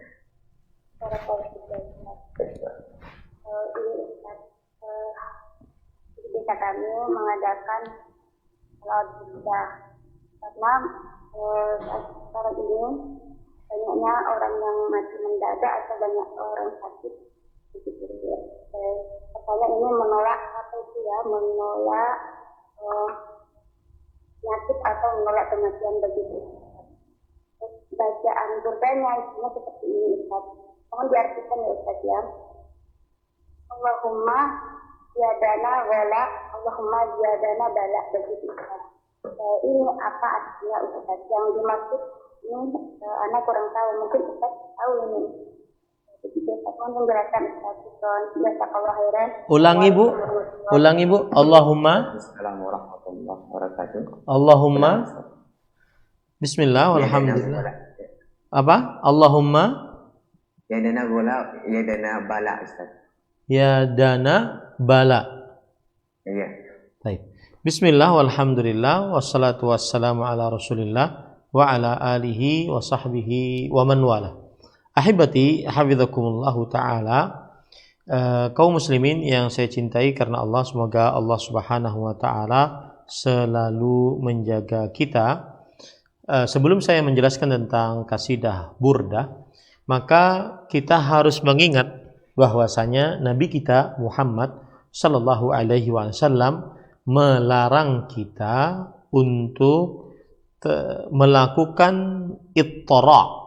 Ittira artinya terlalu berlebih-lebihan memuji Rasulullah sallallahu alaihi wasallam, sebagaimana kaum Nasrani terlalu berlebih-lebihan memuji Nabi Isa putra Maryam. Nabi Muhammad sallallahu alaihi wasallam bersabda dalam hadis riwayat Bukhari, "La tatruni kama atratin nasara ibna Maryam, fa innama ana 'abdun faqulu 'abdullahi wa rasuluh." Janganlah kalian terlalu berlebih-lebihan memujiku sebagaimana kaum Nasrani berlebih-lebihan memuji putra Maryam. sesungguhnya aku hanyalah hamba. Maka ucapkanlah oleh kalian hamba Allah dan Rasulnya. Dan salah satu yang terdapat di dalam kasidah Burdah adalah perkataan ya aqramal khalqi ma liman aludhu bihi siwaka inda hululil hadithil amimi. Wahai makhluk yang paling mulia. Wahai makhluk yang paling mulia. Tentunya Nabi kita Muhammad SAW. Mali, aku tidak memiliki man aludhu bihi, seorang pun yang aku berlindung dengannya. Siwaka, kecuali kepada engkau. Nah, ini tidak diperbolehkan karena meminta perlindungan hanya kepada Allah Subhanahu wa taala inda hululil haditsil amam, saat terjadi kejadian-kejadian musibah yang merata. Kemudian juga disebutkan walan yadhiqa Rasulullah sallallahu alaihi wasallam jahuka bi idzil karimu tajalla bismi muntaqimu fa inna li dhimmatun minhu bitasmiyati Muhammadan wa huwa awfal khalqi bidzamami illam yakun fi ma'adi akhidhan biyadi fadlan wa illa faqul ya zallatal qadami. Lihat di sini illam yakun fi ma'adi akhidhan biyadi, jika engkau wahai Rasulullah SAW di akhiratku tidak mengambil tanganku sebagai anugerah darimu, maka kalau tidak aku akan terpeleset. Ini sama dengan minta pertolongan kepada Rasulullah sallallahu alaihi wa ala alihi wasallam. Dan para ulama mengatakan, ulama bahasa Arab, maliman aludhu bihi, aku tidak memiliki orang yang aku aludhu. Liyadah adalah talabul khair. Aku tidak memiliki orang yang aku minta kebaikan selain engkau. Ya, ini tidak diperbolehkan kecuali mintanya hanya kepada Allah Subhanahu wa taala. Taib, ada lagi yang mengatakan bahwa ini kan nanti di hari kiamat. Dan hari kiamat Rasulullah SAW bisa memberikan syafaat. Maka para ikhwan yang dirahmati oleh Allah Subhanahu wa taala, kita katakan benar ada syafaat di hari kiamat dan benar ada syafaat Rasulullah sallallahu alaihi wasallam di hari kiamat. Akan tetapi syafaat tersebut tidak akan terjadi kecuali dengan izin Allah Subhanahu wa taala. Tidak diperbolehkan kita meminta syafaat kecuali setelah Rasulullah sallallahu alaihi wasallam diizinkan oleh Allah untuk memberikan syafaat.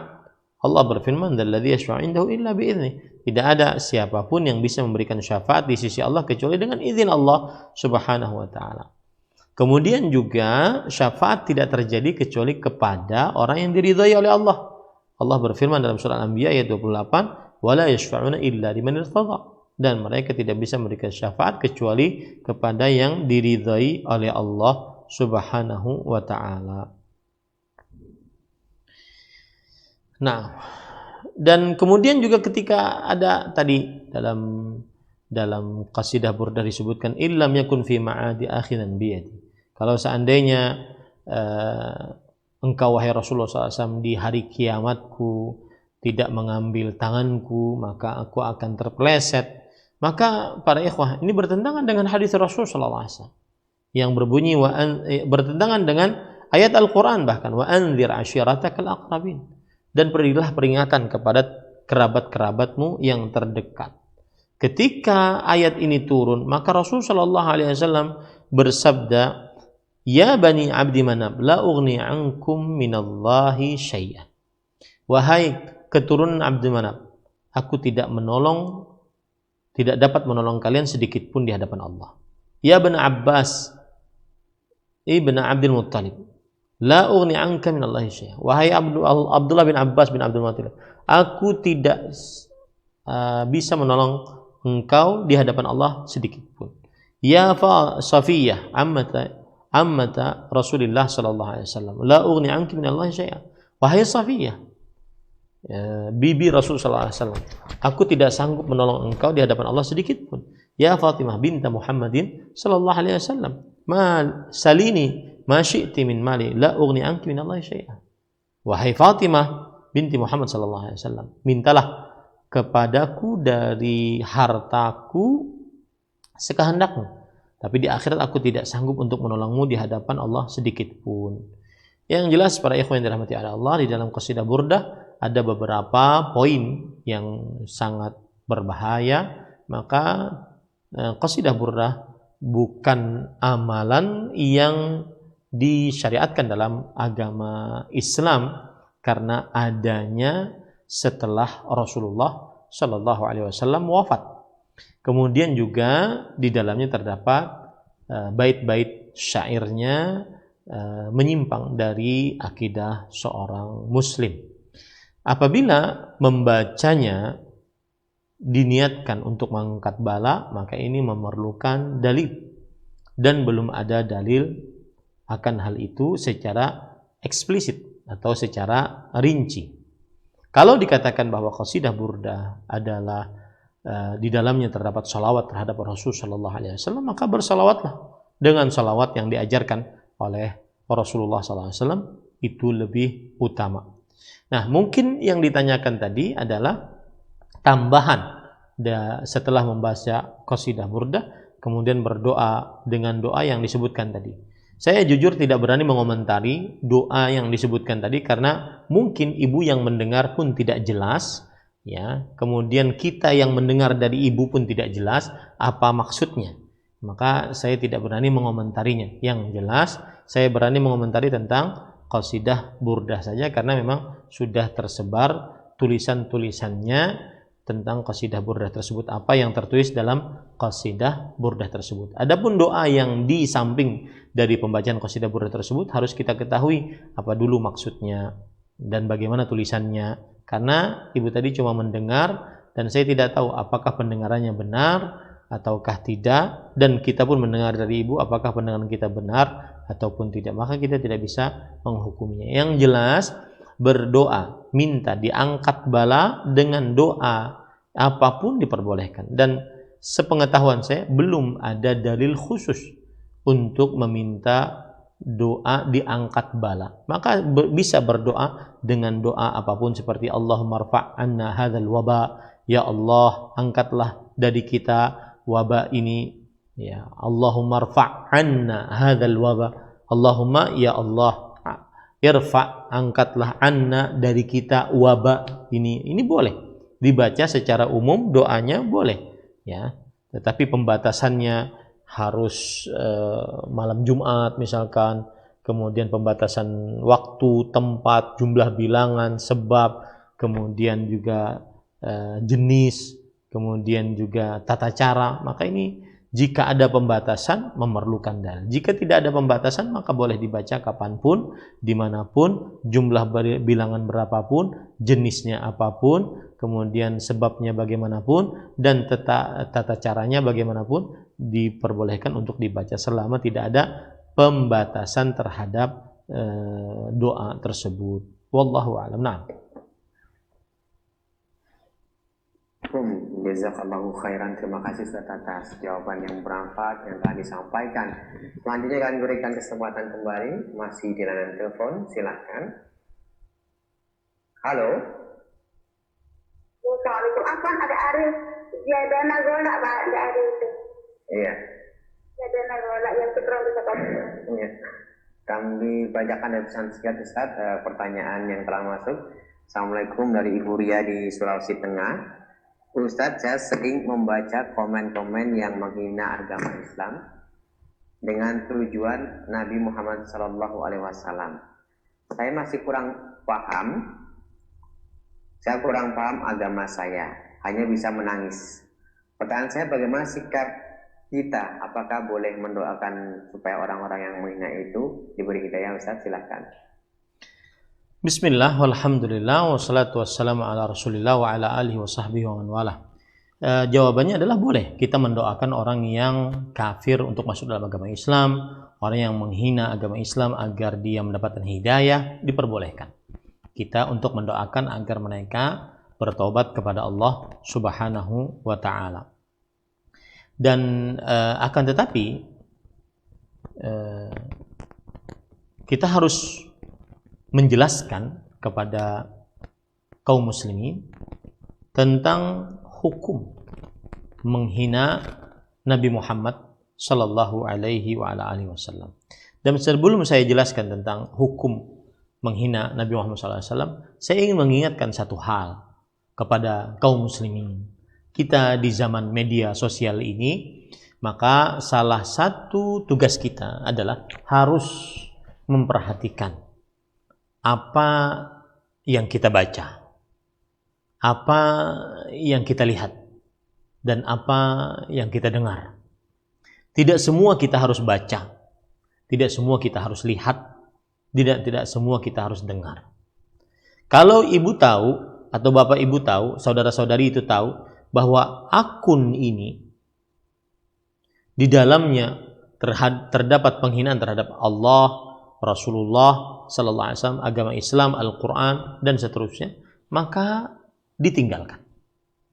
Jangan kemudian mengomentari ataupun diviralkan, jangan. Karena mereka semakin diviralkan, semakin dikomentari, secara finansial mereka dapat untung, kemudian juga secara framing mereka dapat untung. Ya, maka saya nasihatkan kepada kaum muslimin, jika ada akun-akun yang anonim, bahkan mereka akun-akun palsu, tidak bernama, ya, dilakukan oleh orang-orang yang tidak bertanggung jawab, ya, maka pada saat itu tinggalkan akun-akun tersebut yang menghina Allah, menghina Rasulullah SAW, menghina Al-Quran, menghina agama Islam, menghina syariat Islam, maka tinggalkan, ya, sehingga mereka tidak ditoleh oleh kaum muslimin. Jangan sampai kita malah ikut-ikutan membesarkan mereka dengan berkomentar dengan mereka, kemudian memviralkan mereka dan seterusnya. Anggap tidak ada. Ini salah satu senjata orang-orang munafik, orang-orang kafir untuk mereka mengeruk uang dari kaum muslimin, dan yang kedua membuat framing sehingga akun yang tidak dikenal, orang yang tidak diketahui masyhur di tengah kaum muslimin hanya dengan menghina Allah Subhanahu wa taala, menghina Rasulullah sallallahu alaihi wasallam, menghina agama Islam, menghina Al-Qur'an dan seterusnya. Maka saya nasihatkan, ketika seseorang, dan kita susah untuk melarang orang bermain media sosial, karena zaman sekarang zaman media sosial, ya, dilarang susah.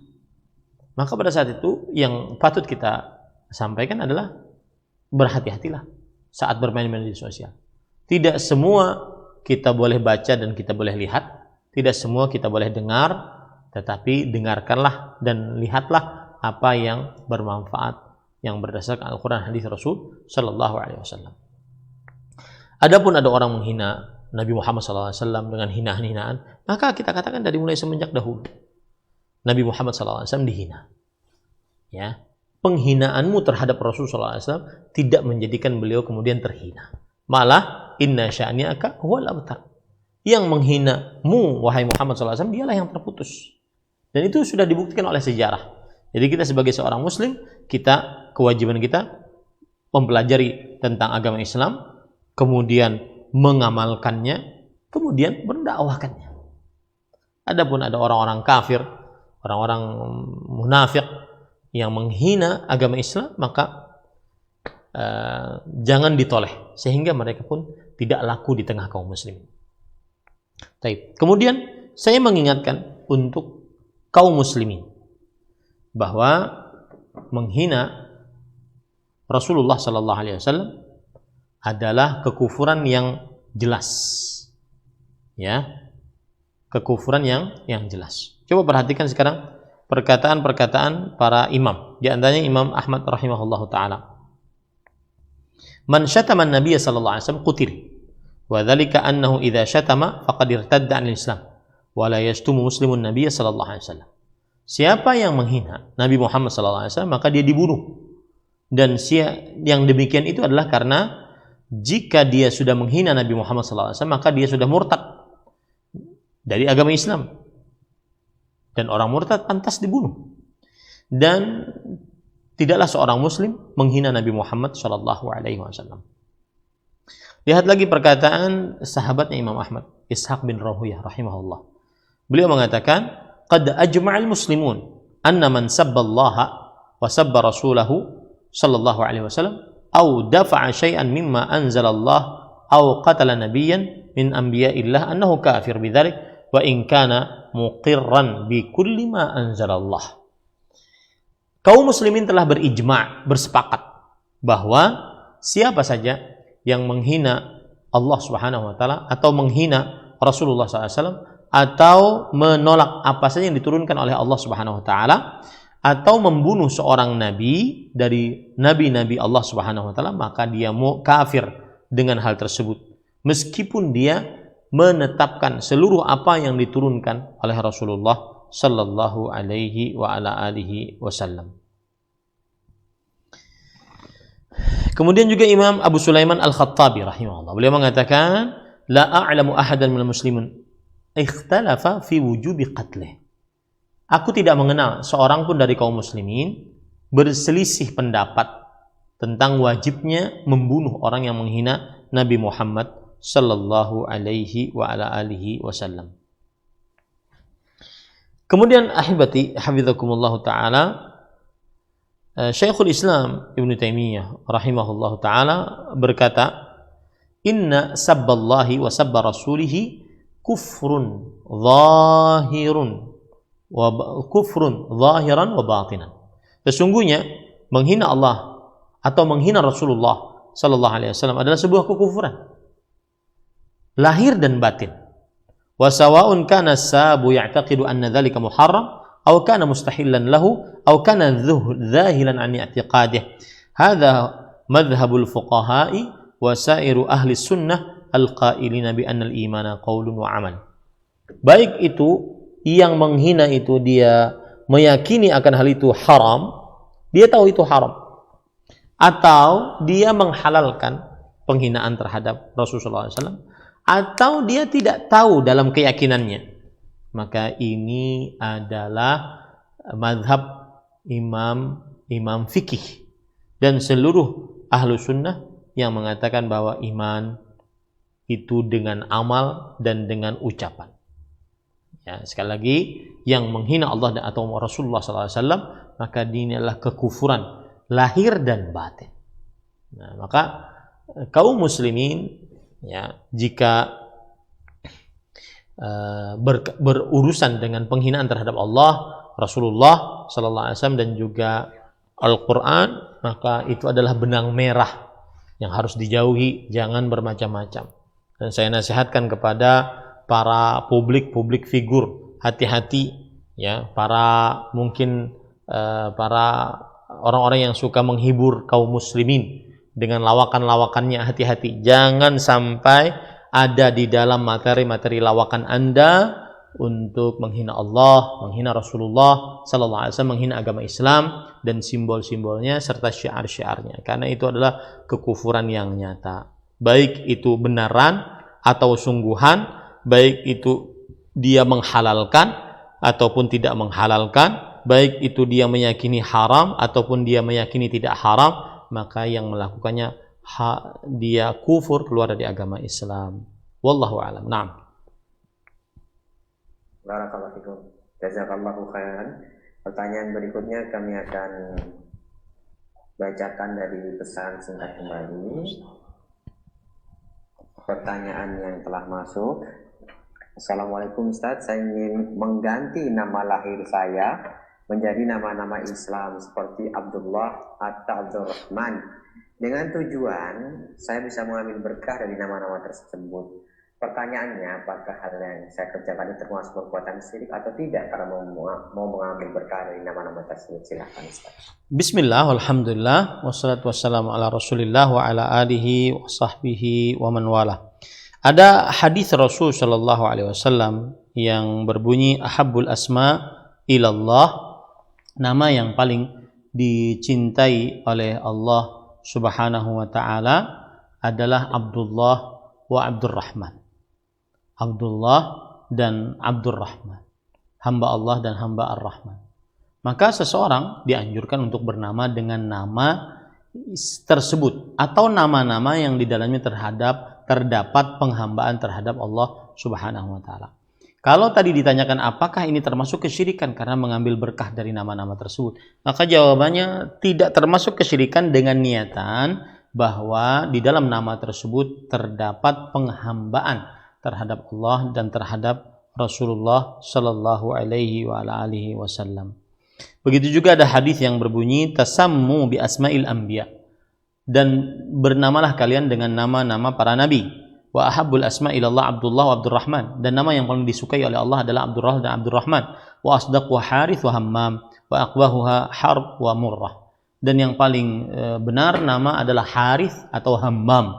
Harith artinya yaitu seorang yang mempunyai tekad yang kuat, Hammam juga begitu, dan yang paling buruk adalah harb, yaitu perang, dan murrah yaitu pahit.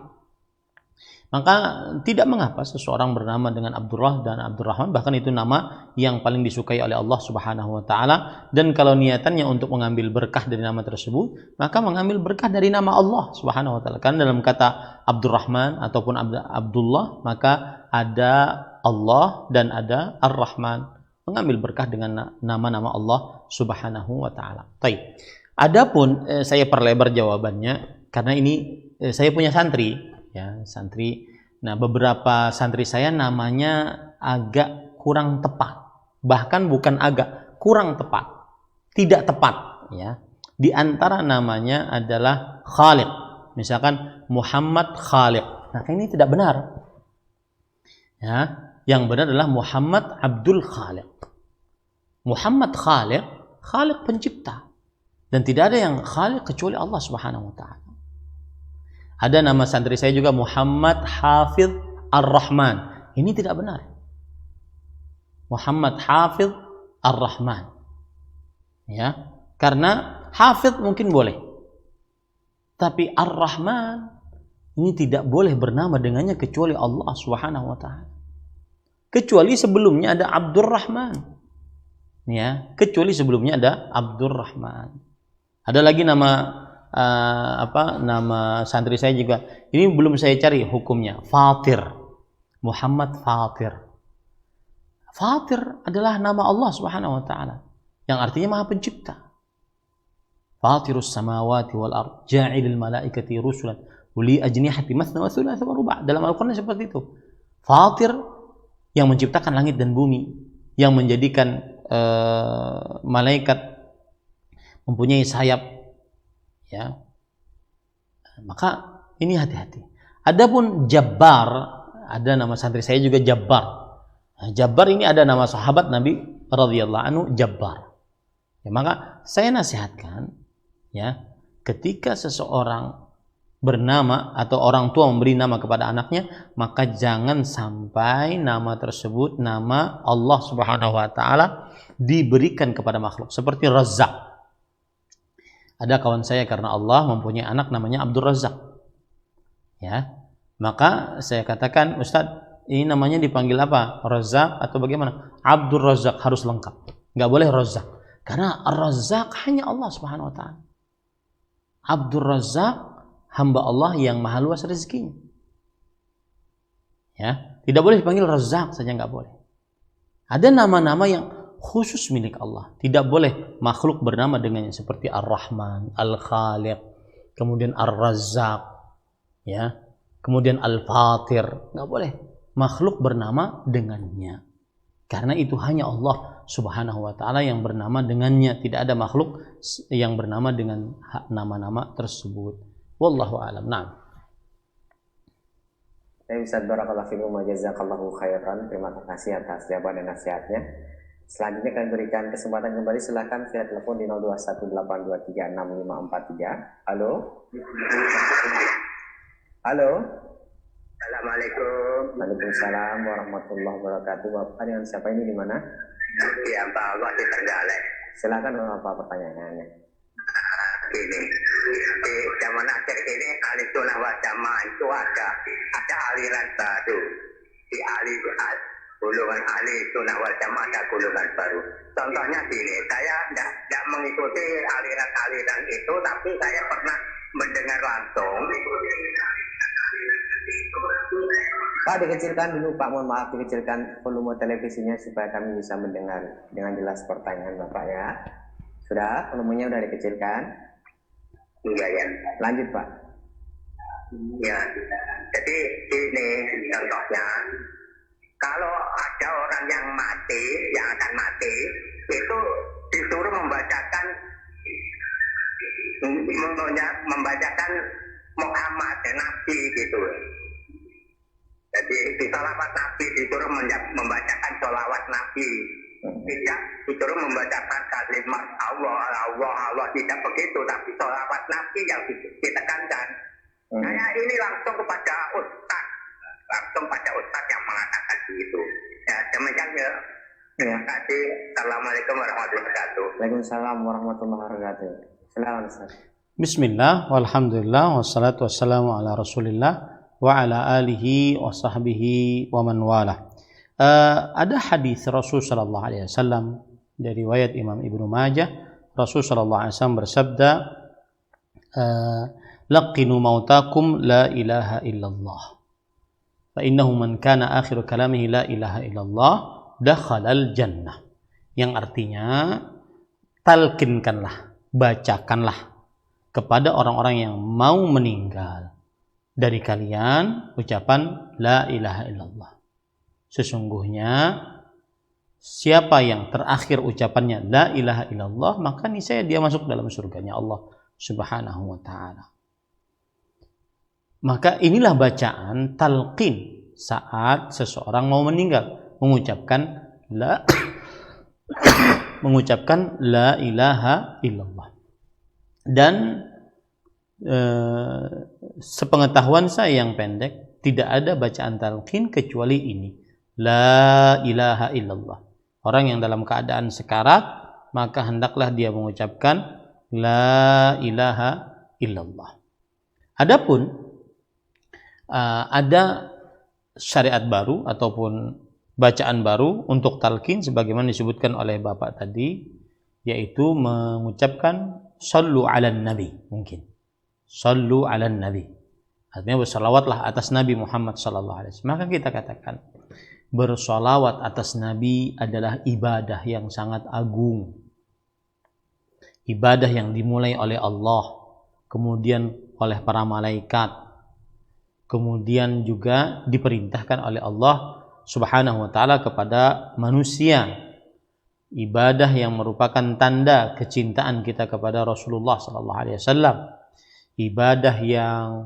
Ibadah salawat atas Nabi adalah ibadah yang memperlancar doa, ibadah yang mendatangkan pujian Allah kepada hamba yang bersalawat tersebut di hadapan para malaikat. Ibadah yang sangat agung. Ya, tapi mengkhususkannya saat orang mau meninggal, maka sepengetahuan saya yang pendek, saya belum tahu dalil yang menunjukkan akan hal itu. Yang ada dalilnya adalah seseorang ditalkinkan, dibacakan kepadanya la ilaha illallah, agar orang yang mau meninggal tersebut dia mati di atas la ilaha illallah. Karena siapa yang akhir perkataannya la ilaha illallah, niscaya dia masuk ke dalam surganya Allah Subhanahu wa ta'ala. Seseorang disyariatkan untuk bersalawat dan memperbanyak salawat selama hidupnya, terutama di tempat, waktu, keadaan-keadaan yang disyariatkan untuk memperbanyak bersalawat atas Nabi Muhammad SAW. Akan tetapi, seseorang tidak boleh membohongi umat dengan mencari-cari amalan yang belum ada dalilnya, sehingga menyebarkan amalan tersebut, yaitu salawat tersebut, pada waktu, tempat, jumlah bilangan, jenis, sebab, dan tata cara tertentu yang belum ada dalilnya. Seperti saya pernah mendengar juga ada orang yang mengatakan bahwasanya amalan satu-satunya yang diterima oleh Allah dan tidak pernah ditolak oleh Allah adalah salawat atas Nabi. Meskipun melakukannya dalam keadaan syirik, dalam keadaan riya, atau dalam keadaan ujub. Nah, ini tidak benar. Karena Allah Subhanahu wa taala tidak menerima amalan orang yang melakukan amalan dengan riya, apapun amalan tersebut. Rasul sallallahu alaihi wasallam bersabda dalam hadis riwayat Imam Muslim, "Ana aghna syuraka'i 'ani syirik. Man 'amila 'amalan asyraka fihi ma'iya ghairi taraktuhu wa syirkah." Aku zat yang sangat tidak membutuhkan sekutu. Siapa yang beramal amalan apapun yang mensyirikkanku di dalamnya, maka aku tinggalkan dia dan amalannya. Maka tidak benar pendapat yang mengatakan bahwa sholawat adalah amalan satu-satunya yang diterima oleh Allah, tidak pernah ditolak, meskipun yang melakukannya dalam keadaan riya atau ujub. Ini tidak berdasar kepada dalil dari Al-Quran dan hadis Rasulullah SAW. Kembali kepada pertanyaan tadi, jawabannya yang kami ketahui dengan ilmu yang sangat sedikit ini, bahwa bacaan talqin adalah mengucapkan la ilaha illallah, karena siapa yang terakhir ucapannya la ilaha illallah, niscaya dia akan masuk ke dalam surganya Allah Subhanahu wa taala. Dan bukan bacaan sholawat sepengetahuan saya, meskipun sholawat adalah ibadah yang sangat agung di sisi Allah Subhanahu wa taala. Wallahu a'lam. Nah.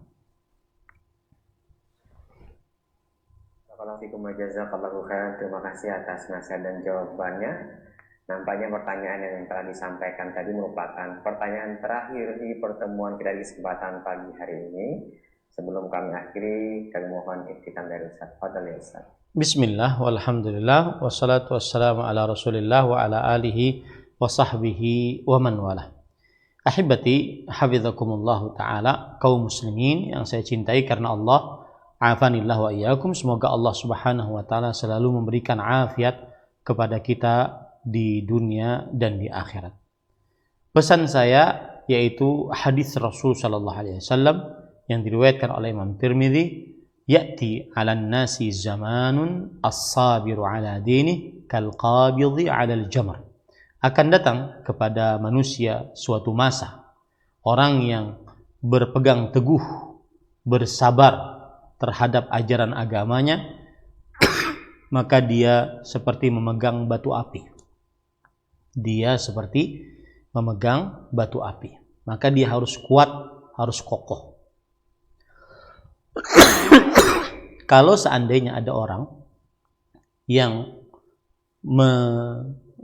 menyebarkan ajaran Islam yang murni berdasarkan Al-Quran dan hadis-hadis Rasul sallallahu alaihi wasallam, kemudian setelah itu dia dihinakan, direndahkan, dikatakan macam-macam, seperti perkataan ini ajaran dari mana lagi, ini ajaran belum pernah kita dengar, ini ustadznya yang dia belajar dengannya menyimpang, ini ajaran radikal, ini ajaran intoleran, ini ajaran macam-macam. Maka berpeganglah teguh kepada agama yang dibawa oleh Rasul sallallahu alaihi wasallam berdasarkan Al-Quran dan hadis Rasul sallallahu alaihi wasallam.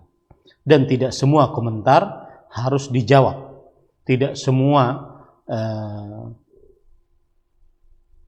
nyinyiran harus ditanggapi. Tetapi yang akan ditanya oleh Allah Subhanahu wa taala kelak terhadap kita adalah apakah engkau istiqamah di atas agama Islam berdasarkan Al-Quran dan hadis Rasulullah SAW yang dipahami oleh para salafus saleh. Bahwa pengingkaran orang banyak terhadapmu tidak akan pernah ditanya oleh Allah Subhanahu wa taala. Yang akan ditanya oleh Allah kepadamu adalah apakah kamu mengikuti Al-Quran dan hadis dan Rasulullah sallallahu alaihi wasallam dan para sahabatnya. Karena itulah golongan yang selamat. Rasul sallallahu alaihi wasallam bersabda, "Sataftariqu ummati ala 73 firqah, kulluha fin nar illa wahidah."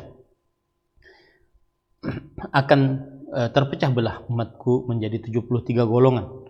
Seluruhnya di dalam neraka kecuali satu golongan. Mereka itu adalah ma'ana alaihi al-yauma wa ashabi.